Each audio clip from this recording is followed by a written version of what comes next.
bees.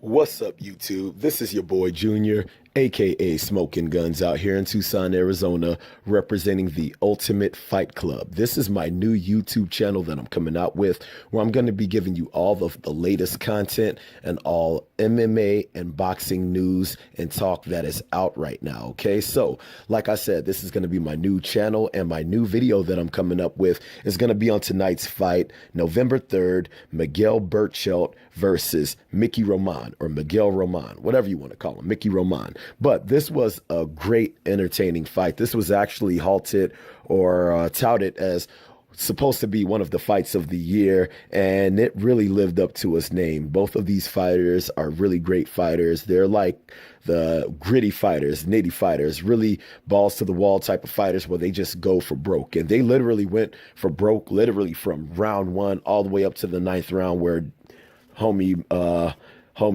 Mickey Roman got his ass TKO'd. It was a brutal ass fight, but it was a great fight, very entertaining as a fight fan to watch, but very brutal at the same time to watch. And from the first round, you could see Miguel Berchelt was just pretty much, he was just negating everything that Mickey Roman was doing. He was using his range. Mickey Roman was the shorter fighter. So Miguel Berchelt, he was using his range, using his distance, and really able to get off of his shots more than Mickey Roman was able to. And he was making it really hard for Mickey Roman to be able to get in, to be able to get his shots off. But then you could see going into the second round that Mickey Roman kind of got like, almost kind of tried to rally back, and he actually hurt Miguel Berchelt with an overhand right. And the overhand right was one of the main punches that Mickey Roman was using throughout the entire fight to throw off Miguel Berchelt. And it's a very good tactic to use, being the shorter fighter against the taller fighter, using the overhand right. It kind of comes over the jab, comes over the punches, hits you at a different angle to be able to throw off the opponent. And he was landing it a lot during the fight, but it just wasn't enough to be able to get Berchelt off of his ass, because during the fight, Miguel Berchelt was just, he was just on, like his combinations were on. One of the main weapons that he was using during the whole fight was his body shots. He was using his body shots viciously to set up his combinations on Mickey Roman. And I think it was in the, I'm not sure if it was the third or fourth round. One of those rounds, though, he dropped Mickey Roman like twice. And it was like, oh my God, like seriously, like, come on, dude, you got to do something. But you really got to give it to Mickey Roman, because he had hella heart in that fight. I mean, there would be times he would go back to his corner, and his corner would be like, man, come on, what are you going to do, man? You got to go out there. You got to give it your all. If you want me to stop the fight, I'm going to stop the fight. I'll throw in the towel. You better go out there and you better give it your all. And as soon as he would go back out, he would give it his all. He would literally go balls to the wall. He would blitz Berchelt, throwing haymakers, everything he could, and he would try to do everything he could to rally back. But it really just wasn't enough. Miguel Berchelt, he was using his movement, using his defense, and just able to stay away from those vicious haymakers. Some of them were getting through, but he was doing enough to be able to get away from those haymakers and really able to use his range, use his jab, use his combinations. And like I said, the body shots that he was throwing on Mickey Roman were vicious. And one of my favorite combinations that Berchelt was using was the 4-3-2-1. He would set up the 4-3-2-1. He would use the body shot, boom, and set up the 4-3-2-1 right off of it. Or he would throw a combination, or he would throw a punch, and he would notice that Mickey Roman would dip down when Berchelt would go to throw in a combination, or if he would go to throw a punch. And as soon as Mickey Roman would dip down, Berchelt would come up with the 4-3-2-1, and he would either land a 4-3-2-1, or he would miss the 4, land a 3. There were a few times he landed the 3 off of the 4 beautifully, like va, va, va. Or he would just throw the 4-3, he would miss the 4-3, and then hit the 2-1. And the way he would hit the 2-1, he would hit the 1 coming off of the 2, and it would land just like the straight. I mean, it was some beautiful combinations he was throwing up in there. But it was a friggin' brutal ass fight. And in the end, he friggin' the way that he finished Mickey Roman in the last round, in the ninth round,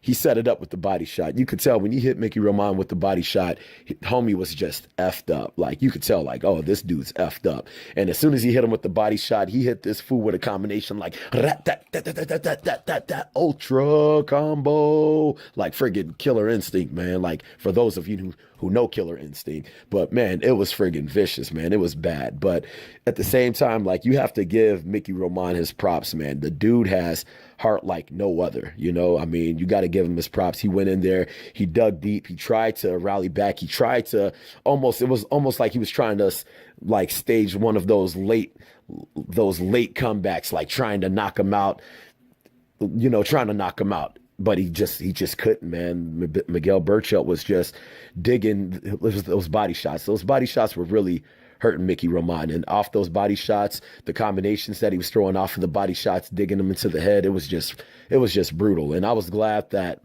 the homie didn't get up, or I was glad the fight did get stopped, because if homie would have took any more, I'm not really sure how much longer his career would go, because it was a brutal ass fight. But at the same time, you got to give it up to Miguel Berchelt. He did a friggin' great job doing his thing. He's a young fighter. I think he's only like 26, and the dude's got power. I think he's like 34-1, and I think he's got like 30 knockouts. 34-1, 30 knockouts. The homie's got friggin' power, and I would like to see him go up against other champions, you know what I'm saying? Like champions like Gervonta Davis. Gervonta Davis, he has the super WBA championship, or even Alberto Machado. You know, he would be a great fight for Miguel Berchelt to go up against. Alberto Machado just fought not too long ago. I think he just fought, what, a week or 2 weeks ago or something like that. Gervonta Davis might be off of the table to fight, just because there's a possibility he's going to be fighting Abner Mares, which will also be another great fight.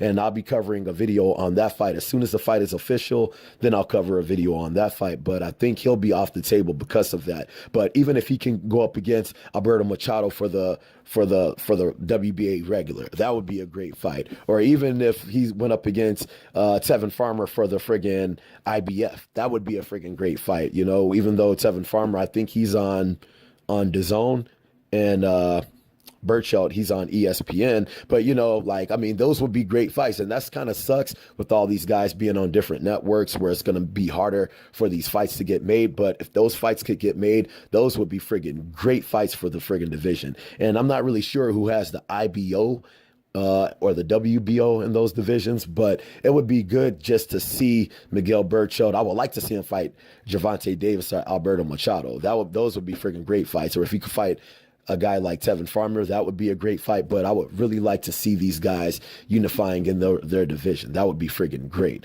But that is the end of this video. I hope you guys liked the video. If you guys liked the video, make sure to hit the like button.